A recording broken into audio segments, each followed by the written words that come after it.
radiant beings, it's me, the Iridescent Goddess, and we're here today to talk to you about moon magic. Moon magic.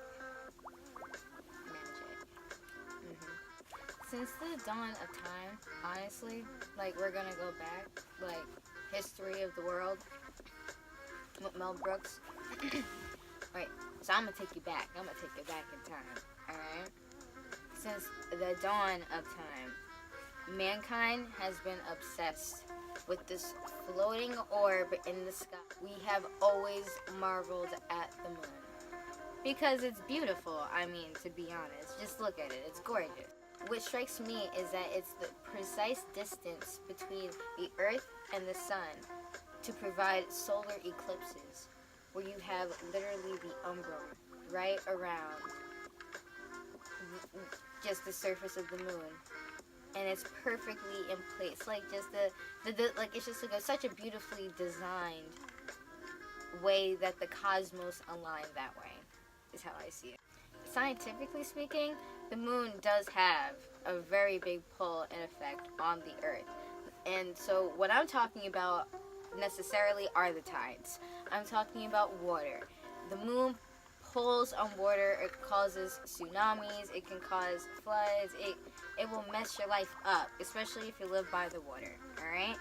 So the moon definitely has effect on the environment and the atmosphere of Earth because it's so close in proximity to Earth, and it's such a big satellite. So it literally dictates the movement of the waves on our own planet. Now, for moon magic, magic done using the energy of the moon also depends on the phase of the moon that it's in. It depends on the sign of the moon, but I'm going to do a series on that. So you're probably thinking, Faith, but how can the phases of the moon actually affect me or anything I do? Like, that makes no sense. What are you talking about? Please, bitch, please explain. And my answer to that would be, yeah, I know I'm crazy, but it's also true. New moons and full moons in different signs, like, say, Taurus and Scorpio, are going to be very different in the types of emotion that they elicit from people when this is occurring, like, around us, when this is pulling on our environment. The way that we act and the way the environment is going to change and act with us, vice versa, is going to be based off of also where it is in the sky. The good news is, though, when we get a new moon or a full moon, or any phase of the moon for that matter, when it's in a certain phase, it tells us how to manifest the things that we need based on the position of where the moon is. So, for instance, let's say that you want more stability in your life. What you would do is you would possibly do something in honor of the full moon in Capricorn, because that's a very stable sign. So you're trying to bring in that energy, that positive light and energy of stability in, and harness that energy that the moon is emitting out into the atmosphere. So the same thing about the phases of the moon and the sign that the moon is in dictate basically how it helps us to manifest and get the best out of all the energy that we are surrounded by. That's basically moon magic. Harnessing the energy that is around you based on what's happening astrologically and where we are in the universe, in this cosmos. And I think that's kind of great that we can make affirmations and put them out there and put positive vibes out there and receive them back. So now we're going to start with the phases of the moon, okay? And we're going to start with the new moon first. The new moon is for manifesting and trusting your intuition. The best way to do this during the new moon is to write down what you want. And a reminder, be very specific about what you're asking for, about what you're praying for, about what you're asking the universe, spirit, God for, okay? A good thing to do during the new moon is cleaning. cleaning is a great thing to do during the new moon because you're making space for all of this positive energy that you're pulling into your life by getting all the dust and all the old stuff out of the house. Literally, just get it all out of the house.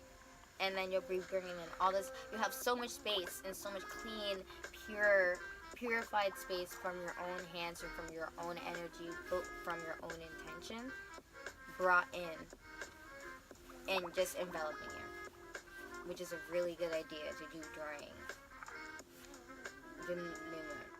Some of the stones that are really good for the new moon are hematite, azurite, and labradorite.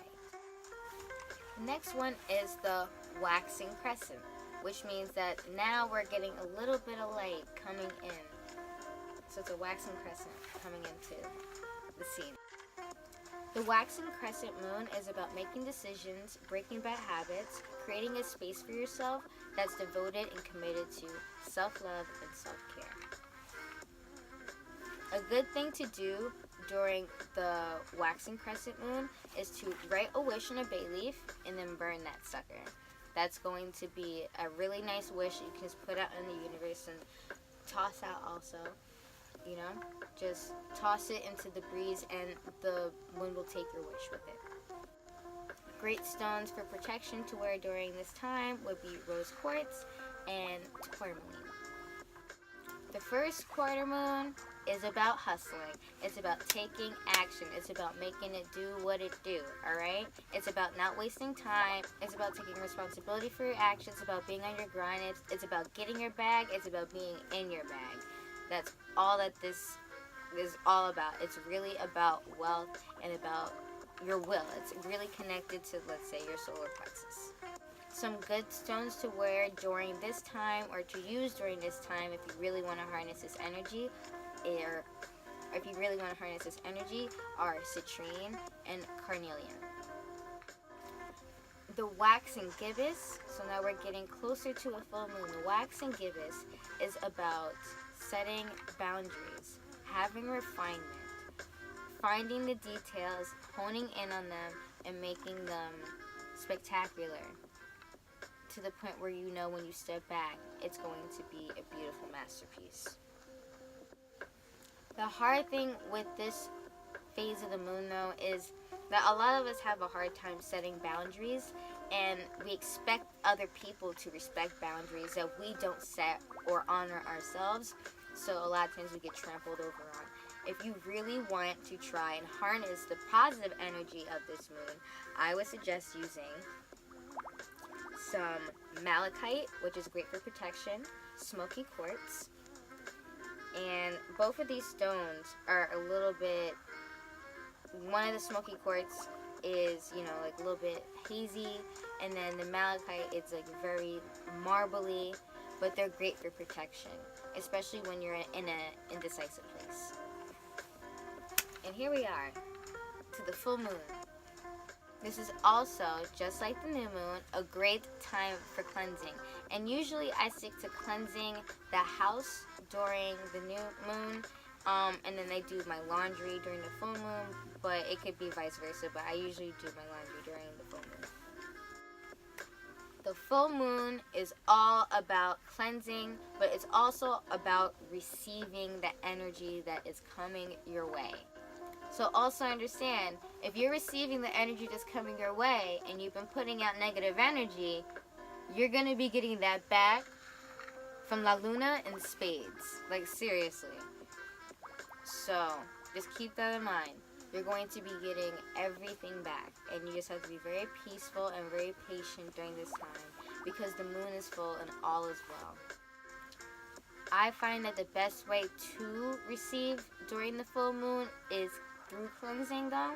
And I'm not much for like quoting a lot of stuff, I guess, but you know how they say, cleanliness is next to godliness. So I guess that if you were to be purifying your own space with your own sage, with your own, Florida water, with your own incense and sages and everything, I can imagine that all of the intentions that you be imbuing into the area would come to fruition, especially during such a very high vibrational time of gaining what you're putting out. So if you're putting out purity, you're going to be receiving purity. And that's why I think cleaning during the full moon and the new moon, they go kind of hand in hand. But for the full moon, I love laundry because it's not just about appearance, but it's about also personal cleanliness, and I love that. I'm all into pampering and that self-love, guys. And speaking of self-love, if you want to use some stones that are great for the full moon, think of the really big ones, right? There's a reason why everybody uses them, because they pull a lot of energy. Tiger's eye, amethyst, clear quartz, and moonstone. Yep, those stones will help you. Now we're going to get to the waning gibbous. So now the moon is getting smaller again. The waning gibbous moon is a great time to do something for someone else. Even if it's sharing your time with another person, this is a great time to be charitable with your heart and be open with your heart. This is also a great time for someone to try and develop public speaking skills, because it helps with communication and it helps someone get their point across a bit easier, because it's forcing them to challenge their anxiety in a way that they've already accepted that is comfortable for them. Some stones that are great to use for this are aventurine and aquamarine.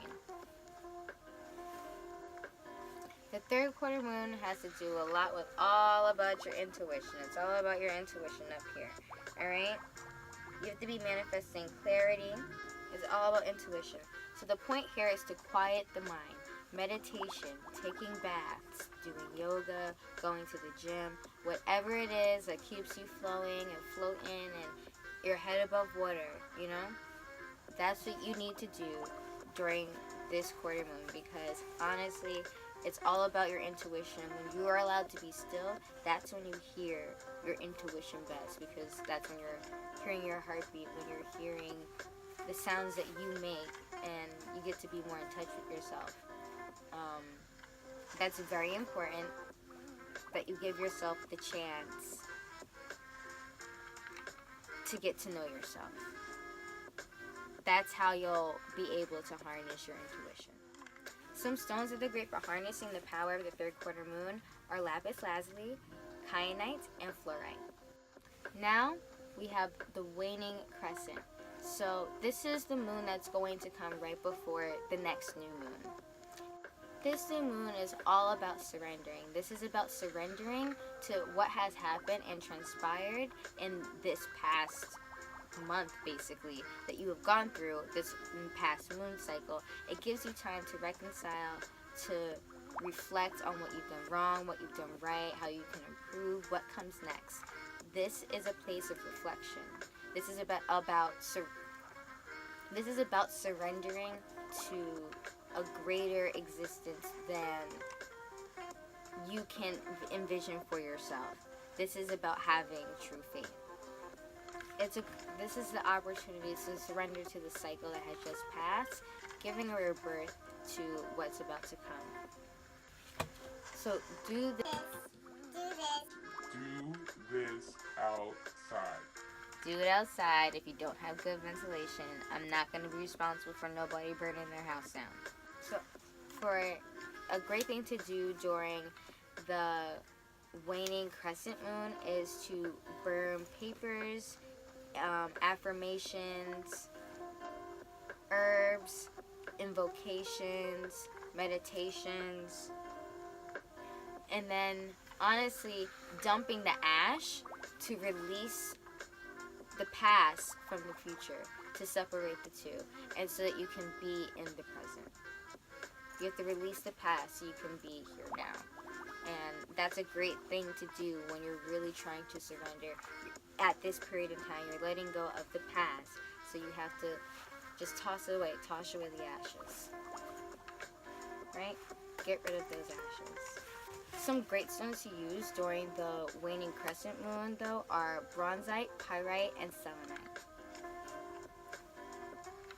So with that, I'm going to make more videos about each moon sign, giving you more details about things that you can do during the signs, during that actual moon phase, so that you can be like, oh, this is something I can do, and I know what comes next, and I have an idea, like, I'm gonna help you. Don't even worry. Don't sweat it. I got you, boo-boo.